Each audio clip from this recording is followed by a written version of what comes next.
2500 രൂപയ്ക്ക് ഉള്ളിൽ നമ്മളൊരു ഹാഫ് ഇൻ ഇയർ TWS നോക്കുവാണെങ്കിൽ പ്രത്യേകിച്ച് നമ്മുടെ പ്രയോറിറ്റി എന്ന് പറയുന്നത് കോളിലാണെങ്കിൽ ഉറപ്പായിട്ടും ലേറ്റസ്റ്റ് ആയിട്ട് കാണാൻ സാധിക്കുന്ന ഓപ്പോയുടെ ഒരു പ്രോഡക്റ്റ് ആണ് ഓപ്പോ എൻകോ എയർ 2. അപ്പോൾ ഇന്നത്തെ ഒരു വീഡിയോയിലൂടെ ഞാൻ നിങ്ങളോട് ഷെയർ ചെയ്യാൻ പോകുന്നത് എന്തൊക്കെയാണ് ഈ ഒരു പ്രോഡക്റ്റിന്റെ സവിശേഷതകൾ, അല്ലെങ്കിൽ നമ്മളത് വാങ്ങിച്ചാൽ വർത്ത് ബൈയിങ് ആകുമോ, അൺബോക്സിംഗ് അല്ല, ഞാൻ ആദ്യമേ പറയാം. എന്തായാലും വീഡിയോയിലേക്ക് കിടക്കുന്നുണ്ട്. നമ്മുടെ ചാനൽ ആദ്യമായിട്ടാണ് കാണുന്നതെങ്കിൽ ഒന്ന് സബ്സ്ക്രൈബ് ചെയ്യാൻ കൺസിഡർ ചെയ്യുക. കൂടാതെ വീഡിയോ ഇഷ്ടപ്പെടുകയാണെങ്കിൽ ഫാമിലി ആയിട്ടും ഫ്രണ്ട്സോടെ ജസ്റ്റ് ഷെയർ ചെയ്ത് ചാനലിനൊന്ന് സപ്പോർട്ട് ചെയ്യുക. അപ്പോൾ ബേസിക് ആയിട്ട് നമ്മൾ നോക്കുവാണെങ്കിൽ വൈറ്റ്, ബ്ലൂ എന്നിങ്ങനെ രണ്ട് കളേഴ്സിലാണ് നമുക്കിത് ലഭ്യമാകുന്നത്. ഏതിനാണെങ്കിലും നമുക്ക് 2499 രൂപ തന്നെയാണ് റേറ്റ്. എന്നാൽ പല സമയങ്ങളിൽ നമുക്ക് 2299 രൂപ, 1999 രൂപ ഇങ്ങനെ കാണാൻ സാധിക്കും. ഇപ്പോൾ ഫ്ലിപ്കാർട്ടിൽ നോക്കുവാണെങ്കിൽ വെറും 1999 രൂപ മാത്രമേ ഉള്ളൂ ഈ ഒരു ഓപ്പോ എൻകോ എയർ 2-ന്. ബ്ലൂ ആണെങ്കിലും ഭയങ്കര പക്ക ബ്ലൂ അല്ല, ഒരു ലൈറ്റ് ബ്ലൂ ആണ്. നമ്മുടെ സെയിം എൻകോ ബഡ്സ് ഒക്കെ നമ്മൾ കാണത്തില്ലേ, ആ ഒരു സെയിം കളറാണ് ഇവിടെയും നമുക്കിപ്പോൾ കാണാൻ സാധിക്കുന്നത്. ഇനി ഫിസിക്കലി ജസ്റ്റ് നോക്കുവാണെങ്കിൽ കേസ് അത്യാവശ്യം വളരെ മനോഹരമായിട്ടുള്ളൊരു ഡിസൈനോട് കൂടി തന്നെയാണ് കിട്ടുന്നത്.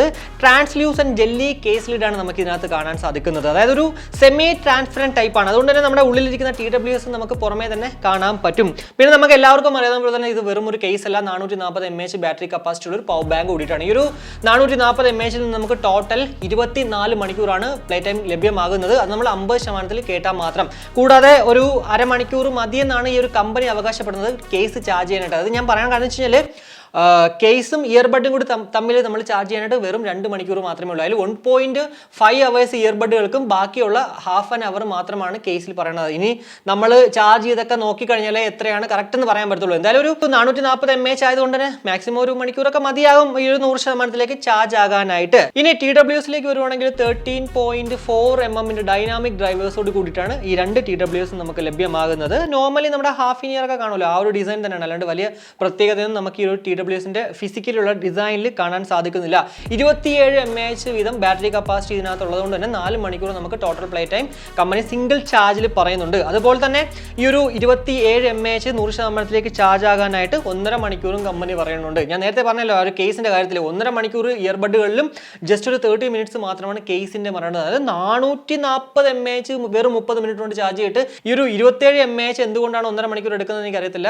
ഒരു 5 watts ചാർജ് ആയാൽ പോലും എനിക്ക് തോന്നുന്നില്ല 1.5 മണിക്കൂർ. പിന്നെ അറിയത്തില്ല, നമ്മൾ പ്രാക്ടിക്കലി നമ്മൾ യൂസ് ചെയ്ത് കഴിഞ്ഞാൽ അത് കൂടുതൽ പറയാൻ പറ്റത്തുള്ളൂ. കൂടാതെ 3.5 grams മാത്രമേ ഓരോ ഇയർബഡുകളുടെയും വെയിറ്റ് ഉള്ളൂ. അതുകൊണ്ട് തന്നെ നമ്മുടെ ചെവിയിലൊക്കെ വളരെ കംഫർട്ടബിൾ ആയിട്ട് ഇയർബഡുകൾ ചെവിയിൽ ഇരിക്കുന്നത് പോലും ഫീൽ ഇല്ലാത്ത രീതിക്കാണ് ആ ഒരു ഡിസൈൻ ആണെങ്കിൽ പോലും വെയിറ്റിലാണെങ്കിൽ പോലും നമുക്ക് കാണാൻ സാധിക്കുന്നത്. ഇനി ബേസിക് ആയിട്ടുള്ള ടച്ച് കൺട്രോൾസ് നമ്മൾ ജസ്റ്റ് നോക്കുവാണെങ്കിൽ വലതുവശത്ത് ടാപ്പ് ആൻഡ് ഹോൾഡ് ചെയ്യുവാണെങ്കിൽ വോളിയം അപ്പ് ആവും, ഇടതുവശത്ത് നമ്മൾ സെയിം അതുപോലെ ചെയ്യുവാണെങ്കിൽ വോളിയം ഡൗൺ ആവും. കൂടാതെ ഡബിൾ ടാപ്പ് ചെയ്യുവാണെങ്കിൽ കോൾ എടുക്കാനും കോൾ കട്ട് ചെയ്യാനും മ്യൂസിക് പ്ലേ ചെയ്യാനും പോസ് ചെയ്യാനൊക്കെ സാധിക്കും. അതുപോലെ തന്നെ ട്രിപ്പിൾ ടാപ്പ് ചെയ്യുവാണെങ്കിൽ ഗെയിം മോഡ് ഓൺ ആവും. ബ്ലൂടൂത്ത് വേർഷൻ എന്ന് പറയുന്നത് 5.2 അതുപോലെ തന്നെ ബ്ലൂടൂത്ത് റേഞ്ച് എന്ന് പറയുന്നത് 10 മീറ്ററുമാണ്. കൂടാതെ IPX4 ഒരു വാട്ടർ ആൻഡ് സെറ്റ് പ്രൊട്ടക്ഷൻ ഉള്ളത് തന്നെ അത്യാവശ്യം ഡ്രസ്സിലെങ്കിലും അല്ലെങ്കിൽ വർക്കൗട്ട് ഒക്കെ ചെയ്യുമ്പോഴത്തേക്കും നമുക്ക് ഈ ഒരു പ്രോഡക്റ്റ് യൂസ് ചെയ്താലും അങ്ങനെ വേറെ പ്രശ്നങ്ങളൊന്നും ഉണ്ടാവത്തില്ല. കേസിലുണ്ടോ IPX റേറ്റിംഗ് എന്ന് അറിയത്തില്ല. എന്തായാലും ഇയർബഡുകളിൽ നമുക്ക് IPX4 ഒരു റേറ്റിംഗ് തന്നെയാണ് കാണാൻ സാധിക്കുന്നത്.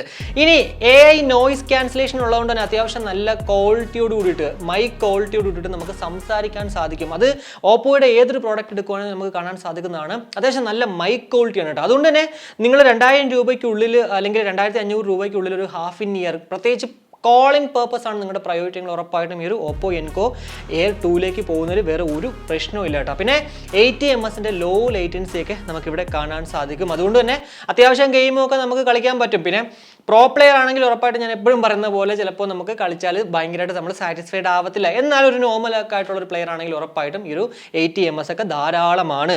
ഇനി മ്യൂസിക് സൈഡിലേക്ക് പോവുകയാണെങ്കിൽ ഇവിടെ SBC AAC കോഡക്സ് ഉണ്ട്. അതുകൊണ്ട് തന്നെ 100% നമ്മൾ പാട്ട് കേട്ടാലും അങ്ങനെ പതർച്ച വരാൻ ചാൻസസ് ഇല്ല. കൂടാതെ നമുക്ക് ഹേ മെലഡി ആപ്പ് യൂസ് ചെയ്തിട്ട് എൻകോ ലൈവ് സൗണ്ട് എഫക്റ്റിനകത്ത് പോയിട്ട് ബേസ് ബൂസ്റ്റോ അല്ലെങ്കിൽ വോക്കൽ നമുക്ക് ഡോമിനേറ്റഡ് ആണെങ്കിൽ ക്ലിയർ വോക്കൽ എന്ന് പറഞ്ഞിട്ടുള്ള ഓപ്ഷനുകളുണ്ട്. ഏതാണെങ്കിലും അതിലേക്ക് പോകാന്നേ ഉള്ളൂ. ഇതിനകത്ത് ആക്ച്വലി യുണീക് ബേസ് ബൂസ്റ്റർ എന്ന് പറഞ്ഞ സംഭവം ഉണ്ട്. അവരുടെ വെബ്സൈറ്റിൽ മെൻഷൻ ചെയ്തിരിക്കുന്ന വെച്ചാൽ നമ്മളൊരു ലൈവ് കോൺസേർട്ടിൽ ഇരുന്നിട്ട് നമ്മൾ പാട്ട് കേൾക്കുന്ന പോലെ നമുക്ക് ഫീൽ ചെയ്യുന്ന അത്രയ്ക്കും നല്ല സൂപ്പർ എന്നാണ് ഇവർ ഈ ഒരു യുണീക് ബേസ് ബൂസ്റ്ററിനെ കുറിച്ചൊക്കെ പറയുന്നത്. എന്തായാലും ഇതൊക്കെ തന്നെ മ്യൂസിക് ക്വാളിറ്റി ആണെങ്കിലും മൈക്ക് ക്വാളിറ്റി ആണെങ്കിലും ഇനി ഇതല്ല ഗെയിമിൻ്റെ ആ ഒരു ലേറ്റൻസി ഒക്കെ നമ്മൾ സാധനം കൈ കിട്ടിയിട്ട് അൺബോക്സ് ചെയ്തിട്ട് അല്ലെങ്കിൽ നമ്മൾ യൂസ് ചെയ്ത് കഴിഞ്ഞാൽ നമുക്ക് കുറച്ച് കൂടുതലായിട്ട് പറയാൻ പറ്റുള്ളൂ. എന്തായാലും ബേസിക് ആയിട്ട് നമുക്ക് നോക്കുവാണെങ്കിൽ ഇതൊക്കെയാണ് പറ്റുന്നത്. കൂടാതെ ഹേ മെലഡി ആപ്പിലുള്ള മറ്റുള്ള കാര്യങ്ങൾ നോക്കുവാണെങ്കിൽ നമ്മുടെ ബാറ്ററി പെർസെൻറ്റേജ് കാണിക്കുന്നുണ്ട്, അതുപോലെ തന്നെ ഫേംവെയർ അപ്ഡേറ്റ്, കൂടാതെ ഗെയിം മോഡ് സെറ്റിംഗ്സ് നമുക്ക് ഓൺ ആക്കാനും ഓഫ് ആക്കാനും പറ്റും. ഇയർബഡ്സുകളുടെ കൺട്രോൾ നിങ്ങൾക്ക് ടച്ച്, ഞാൻ നേരത്തെ പറഞ്ഞ പോലെ അത് വേണമെങ്കിൽ നിങ്ങൾക്ക് മാറ്റാം. അപ്പോൾ എന്തായാലും ഇതൊക്കെയാണ് നമുക്ക് ബേസിക് ആയിട്ട് ഈ ഒരു പ്രോഡക്റ്റിനെ കുറിച്ച് പറയാൻ പറ്റുന്ന അല്ലെങ്കിൽ സ്പെക്കിലേക്ക് നോക്കിയാൽ കാണാൻ സാധിക്കുന്ന കുറച്ച് കാര്യങ്ങൾ എന്ന് പറഞ്ഞത്. അപ്പോൾ ഓപ്പോ എൻകോ A2 നമ്മൾ വാങ്ങിച്ചാൽ വർത്ത് ബൈങ് ആകുമോ ഇല്ലെന്ന് നിങ്ങൾ എന്നോട് ചോദിക്കുകയാണെങ്കിൽ ഞാൻ ഉറപ്പായിട്ടും പറയും നിങ്ങളൊരു ഹാഫ് ഇൻ ഇയർ TWS, പ്രത്യേകിച്ച് കോളിംഗ് പർപ്പസ് ആണ് നിങ്ങളുടെ ആ ഒരു പ്രയോറിറ്റിയിൽ ഉറപ്പായിട്ടും ഈ ഒരു പ്രോഡക്റ്റ് കണ്ണും പൂട്ടി വാങ്ങിയതിൽ ഒരു പ്രശ്നമില്ല. ഇപ്പോൾ നോക്കുവാണെങ്കിൽ വെറും 1999 രൂപ കിട്ടും. അതുകൊണ്ട് തന്നെ നിങ്ങൾക്കത് വർത്ത് ആണെന്നുള്ളതിൽ വേറെ ഒരു സംശയമില്ല. പിന്നെ ഡ്യൂറബിലിറ്റിയുടെ കാര്യം നമ്മൾ ഉപയോഗിച്ച് കഴിഞ്ഞാൽ മാത്രമേ പറയാനും പറ്റത്തുള്ളൂ.